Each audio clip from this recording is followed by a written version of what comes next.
এটি হচ্ছে সেই টিচিং ডেমো, যে টিচিং ডেমো এর আগের বছর অনেক ছেলেমেয়েকে বিদ্যালয়ের রাস্তা চিনিয়ে দিয়েছে। একদম ঠিক শুনেছেন, আমাদের পেইড ব্যাচের টিচিং ডেমো এটা। আগের বছর দিয়েছিলাম, অনেক ছেলেমেয়ে প্র্যাকটিস করেছে, ইন্টারভিউ বোর্ডে সেগুলোকে অ্যাপ্লাই করেছে এবং বর্তমানে তারা সম্মানীয় শিক্ষক শিক্ষিকা মহাশয় মহাশয়া আমাদের এই পশ্চিমবঙ্গের। এখন এবছরে আপনি যদি এই টিচিং ডেমোটিকে প্র্যাকটিস করেন এবং ইন্টারভিউ বোর্ডে গিয়ে অ্যাপ্লাই করেন, তাহলে এটুকু জেনে রাখবেন যে পশ্চিমবঙ্গের যে কোনো একটি বিদ্যালয়ের যে কোনো একটি সিট কিন্তু আপনার জন্য ফাঁকা পড়ে থাকবে। এই টিচিং ডেমো আপনাকে কিন্তু 4.5 থেকে 5 পর্যন্ত এনে দিতে পারে। আপনার দায়িত্ব হচ্ছে শুধুমাত্র শেষ পর্যন্ত আজকের এই টিচিং ডেমোটিকে মন দিয়ে দেখা, বাড়িতে প্র্যাকটিস করা এবং ইন্টারভিউ বোর্ডে গিয়ে অ্যাপ্লাই করে আপনি কবে শিক্ষক বা শিক্ষিকা হচ্ছেন তার জন্য বাড়িতে বসে অপেক্ষা করা। আসুন আজকের এই টিচিং ডেমোটিকে দেখে নিই এবং দেখার পর আমরা সকলে বাড়িতে 2-3 বার এটিকে প্র্যাকটিস করে নিই, তাহলেই হয়ে যাবে। আমার ছোট্ট বন্ধু সবাই কেমন আছো? ভালো আছো? হ্যাঁ, আমিও কিন্তু খুব ভালো আছি। এর আগের দিন তোমাদের একটা গল্প বলেছিলাম। কিসের গল্প বলো তো? রাজা বিক্রমাদিত্য আর বেতালের গল্প। মনে আছে? রাজা বিক্রমাদিত্যের পিঠে সব সময় কিন্তু একটা বেতাল নামে ভূত চেপে থাকতো, কোনো সময় নামতো না। বেশ, এইবার ওই যে রাজা বিক্রমাদিত্য এবং বেতাল, এই দুজনকে তুমি দেখো তো এই গল্প শব্দটির মধ্যে কোথাও খুঁজে পাও কি না? একটু চেষ্টা করো, দেখো অবশ্যই খুঁজে পাবে। খুঁজে পেয়েছো? বেশ, আমি তোমাদের সাহায্য করছি।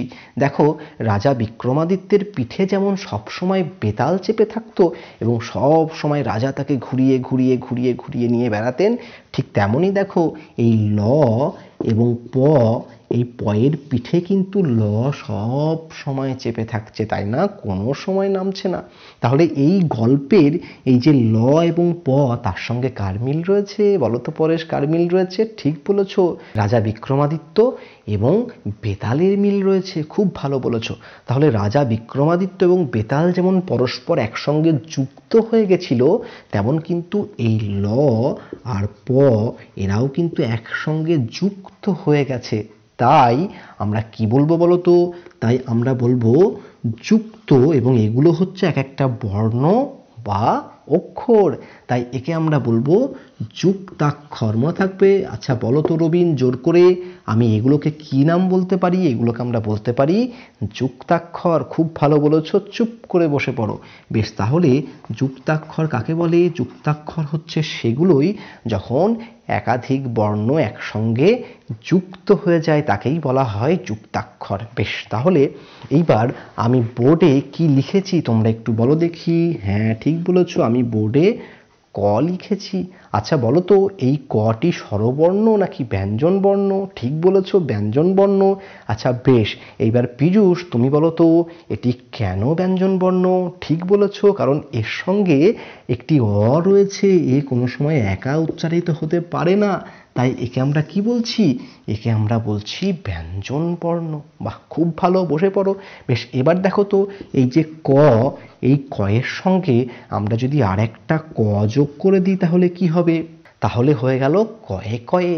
তাহলে এই কয়ে কয়ে এ কি? এ হচ্ছে একটা যুক্তাক্ষর।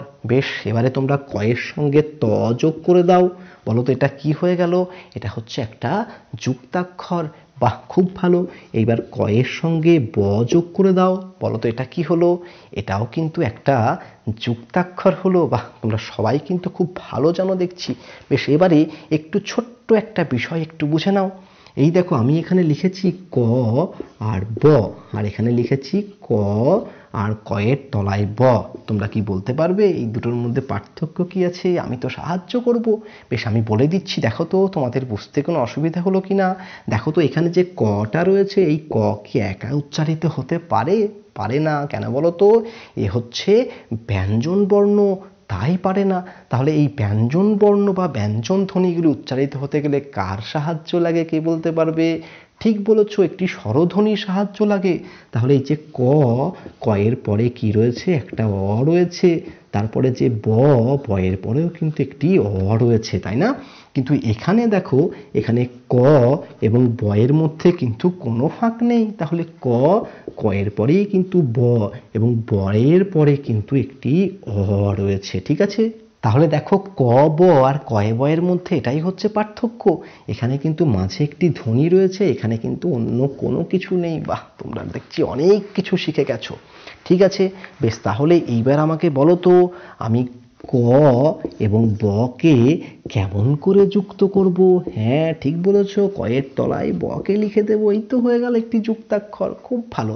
আচ্ছা বলো তো এইবার ক আর লকে কেমন করে যুক্ত করব? ঠিক বলেছো, কয়ের নিচে ল লিখে দেব।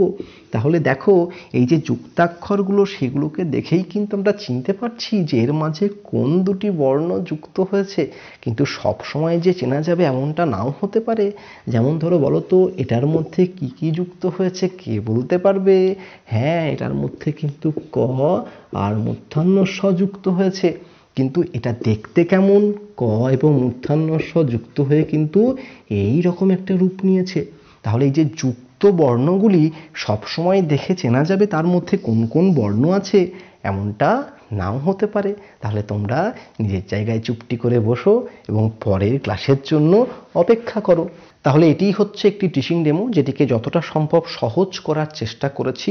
এবার আপনাদের সকলের মনে একটা প্রশ্ন জাগছে যে এই নির্দিষ্ট টপিক নিয়ে আপনারা যখন অন্য জায়গায় টিচিং ডেমো দেখছেন, সেখানে কিন্তু বর্ণ বিশ্লেষণের সাহায্য নেওয়া হচ্ছে, তাহলে আমি কেন আমার এই টিচিং ডেমোর মধ্যে কোথাও বর্ণ বিশ্লেষণের সাহায্য নেইনি? আসুন সেই বিষয়টি আপনাদের সামনে একটু পরিষ্কার করার চেষ্টা করি। দেখুন, ক্লাস 2তে সবার আগে শিশুরা বর্ণকে যুক্ত করতে শিখছে, বর্ণকে যুক্ত করতে শিখছে, তাই তাদেরকে যুক্ত বর্ণের ধারণা দেওয়া হচ্ছে। আগে তারা বর্ণকে যুক্ত করতে শিখবে, তারপর তারা বর্ণকে বিশ্লেষণ করতে শিখবে। যতক্ষণ পর্যন্ত না বর্ণকে যুক্ত করতে শিখছে, ততক্ষণ পর্যন্ত বর্ণকে ভাঙতে বা বিশ্লেষণ করতে বা বর্ণ বিশ্লেষণ করতে তারা পারবে না। তাহলে সবার আগে আমাকে শেখাতে হবে যুক্ত বর্ণের ধারণা, সেগুলো সবটা শিখে যাবে, তারপর কিন্তু আমি তাকে বর্ণ বিশ্লেষণ শেখাবো। তাই এই ক্লাসে আমি যেহেতু তাদেরকে যুক্ত বর্ণের ধারণা দিচ্ছি, তারা এখনো বর্ণ বিশ্লেষণ সম্বন্ধে জানে না, তাই আজকের এই ক্লাসে আমি বর্ণ বিশ্লেষণের কথা কিন্তু কোথাও বলছি না।